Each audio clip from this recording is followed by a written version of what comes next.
Populations that live in the same habitat. Community. In science, a community is a group of different species living together and interacting in the same area. Imagine trying to coordinate a big neighborhood block party where every family brings a different dish. Just like each family at the party contributes something unique to the event, different species within a habitat contribute various roles and resources to the ecosystem.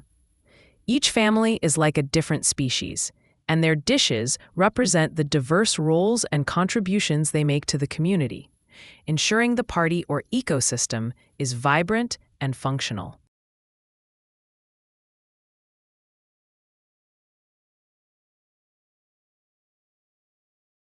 Organism that can make its own food, like all plants.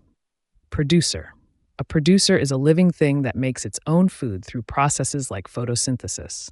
Imagine you're running late for work and realize you forgot your lunch at home. This situation is similar to how producers in nature, like plants, never have to worry about such a problem because they make their own food. Just as you might wish you could whip up a meal from thin air to avoid being hungry, plants use sunlight to produce their own sustenance through photosynthesis, ensuring they're always fed, no matter where they are.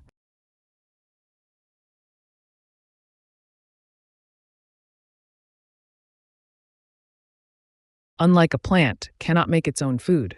Instead, it eats other living things. Consumer. In science, a consumer is an organism that obtains energy by eating other organisms.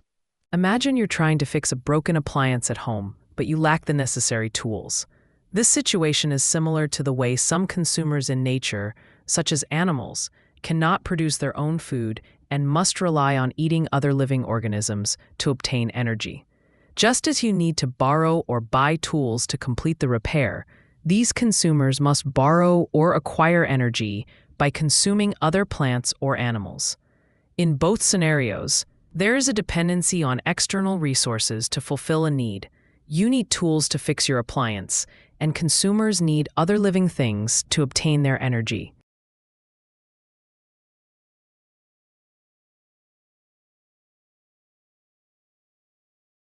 An organism that breaks down dead organisms and waste, like fungi or bacteria. Decomposers are organisms that recycle nutrients by breaking down dead material. Imagine you're cleaning out your refrigerator and you find leftovers that have gone bad. Just like you break down and dispose of these spoiled foods to make space for fresh groceries, decomposers like fungi and bacteria break down dead organisms and waste in nature. In both scenarios, the process of breaking down and clearing out the old to make room for the new is essential. You are the decomposer of your fridge, while fungi and bacteria do the same for the ecosystem, ensuring it remains clean and balanced.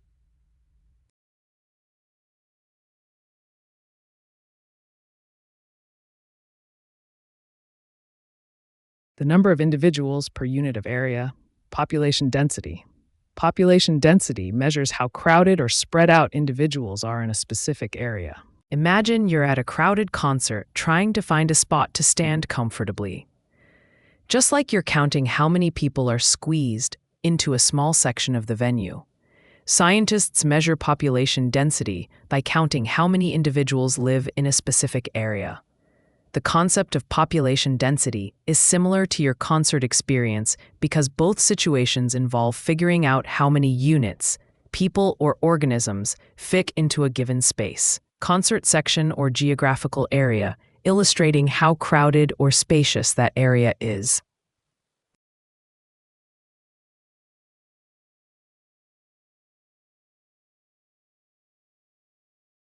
An animal that eats only plants.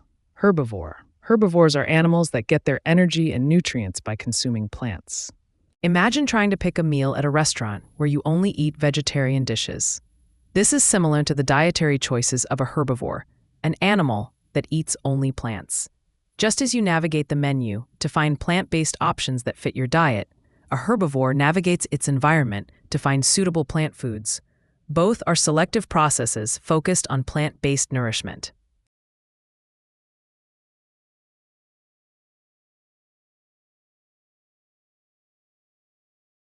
An animal that only eats other animals. Carnivore.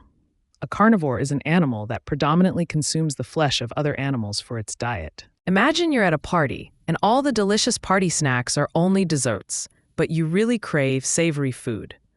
This situation is similar to a carnivore's diet, because just as you are seeking something specific that isn't present, a carnivore specifically hunts for other animals to eat, ignoring plant-based options.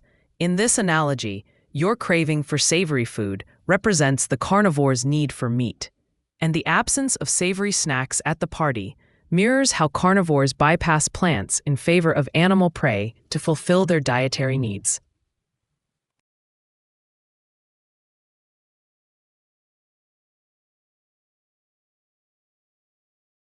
Can eat both plants and animals.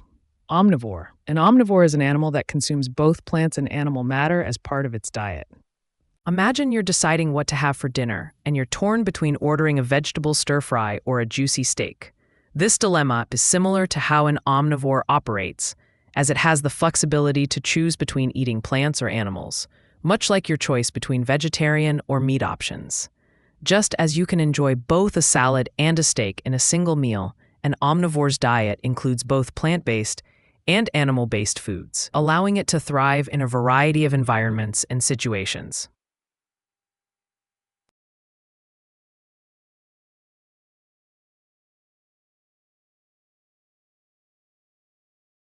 The food energy transfer between organisms in an ecosystem. Food chain. A food chain is a sequence that shows how each living thing gets its energy by eating another organism in an ecosystem. Have you ever played the game of passing a message down a line of people, only to find that the message changes slightly with each person? This is similar to how energy is transferred through a food chain in an ecosystem, where energy starts with the sun and is passed from one organism to another, changing form along the way. Just as the original message gets altered as it moves from person to person, the energy from the sun gets transformed from sunlight to plant matter to herbivore muscle and so on, illustrating how energy changes form as it moves through the food chain.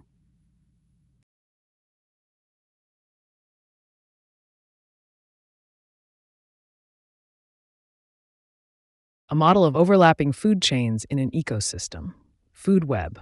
A food web is a network of interconnected food chains showing how different organisms feed on each other in an ecosystem. Imagine trying to manage a group chat where everyone is talking to each other at once, sharing information and making plans. This chaotic yet interconnected conversation is similar to a food web in an ecosystem, where various plants and animals interact in a complex network of feeding relationships. Just as each person in the group chat contributes to the overall flow of conversation, each species in a food web plays a role in the ecosystem, with their interactions overlapping and influencing one another, much like messages bouncing between group members to create a dynamic and interconnected dialogue.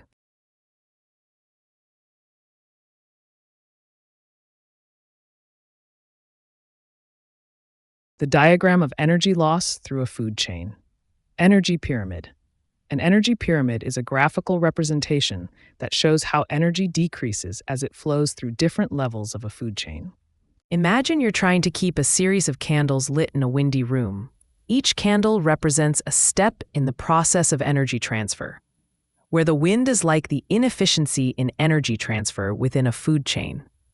Just as you lose some flame to the wind with each candle you try to light, energy is lost at each trophic level in the energy pyramid, from producers to consumers. The wind symbolizes the natural inefficiencies where only a portion of the energy is passed on at each level, much like how only a fraction of the flame reaches each subsequent candle, highlighting the diminishing energy available as you move up the food chain.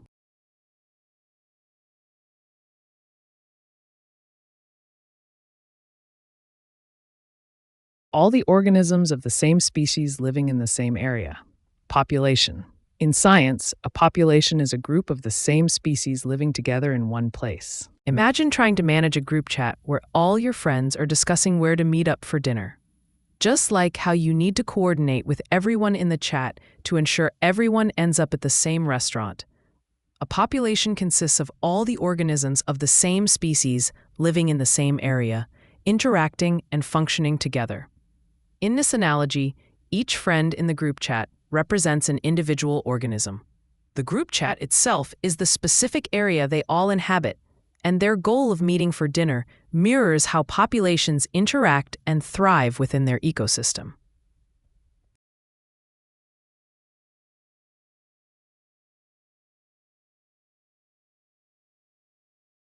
The role an animal or plant plays in its habitat.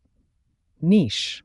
A niche is like a species' job or role in its environment, including how it gets food and interacts with other organisms. Imagine you are in charge of planning a big family reunion, where each person has a specific task to ensure the event runs smoothly.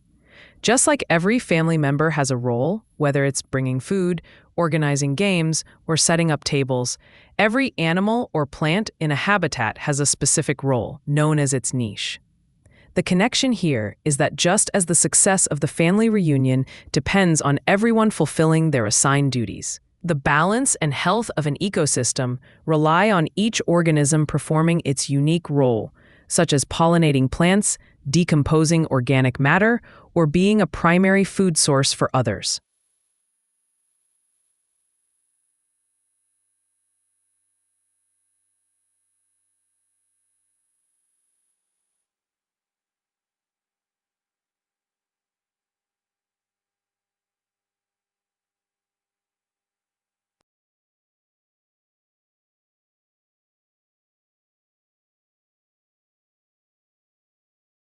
The close relationship between organisms of different species. Symbiosis. Symbiosis is when different species live closely together and often help each other survive. Imagine trying to juggle work and home responsibilities, where both aspects depend on each other to maintain a balanced life. In symbiosis, two different species form a similar relationship, relying on one another to thrive. Just as your work life might support your home life financially, while your home life provides emotional stability, organisms in a symbiotic relationship, like bees and flowers, exchange resources or services that benefit both parties, ensuring mutual survival and growth.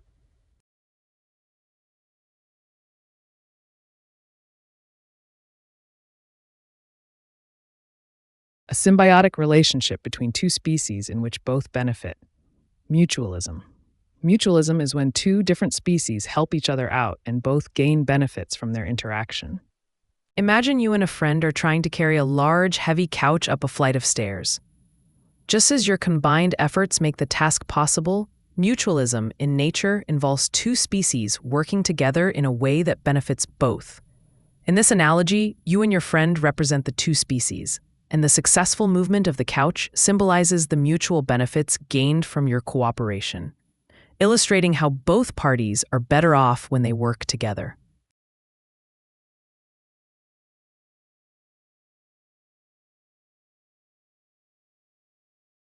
An animal that hunts and eats other animals. Predator. In science, a predator is an animal that captures and feeds on other animals. Imagine you're trying to find a parking spot in a crowded shopping mall during the holiday season.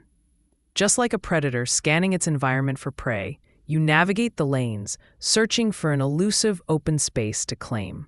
In this scenario, you're the predator, the parking spots are your prey, and the crowded parking lot is your hunting ground, where success depends on your ability to spot and seize an opportunity quickly.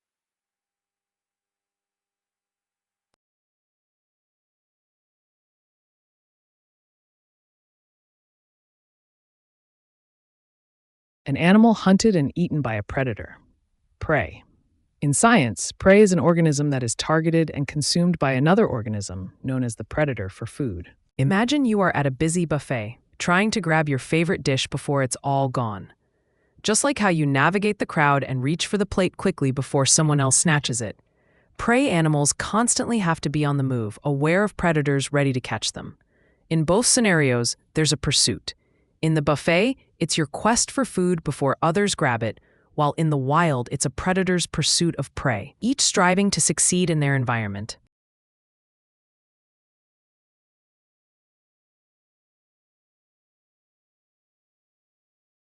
A symbiotic relationship where one organism benefits and the other is harmed. Parasitism. In parasitism, the parasite lives on or in a host organism, gaining nutrients at the host's expense. Imagine you're sharing a fridge with a roommate who constantly eats your food without asking. Just like the roommate benefits from eating your food while you go hungry, in parasitism, one organism, the parasite, benefits at the expense of the other, the host. Here, your roommate is analogous to the parasite, thriving by taking your resources, while you, like the host, are left with less than you need, showing how one party benefits while the other suffers.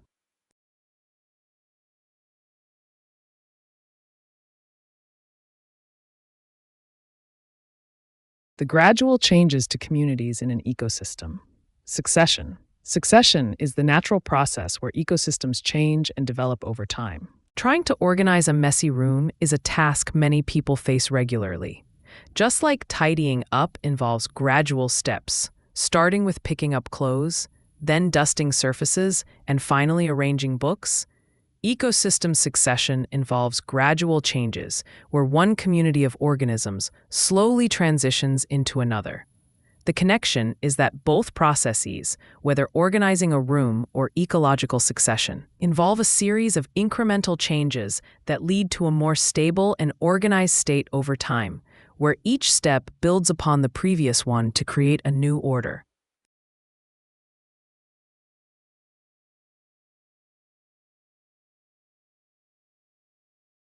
A relationship where one species benefits but the other is neither helped nor harmed. Commensalism. In commensalism, one organism benefits while the other is not affected in any way. Imagine you're sitting on a park bench, enjoying a quiet afternoon when a stranger sits next to you, chatting on their phone. This situation is similar to the concept of commensalism because the person on the phone benefits from using the bench to rest and talk, while your experience remains unchanged. You are neither helped nor harmed by their presence. In this analogy, you are like the unaffected species, providing a resource, the bench, without any impact on your own park experience, while the stranger benefits from the situation, just as a commensal organism benefits without affecting its host.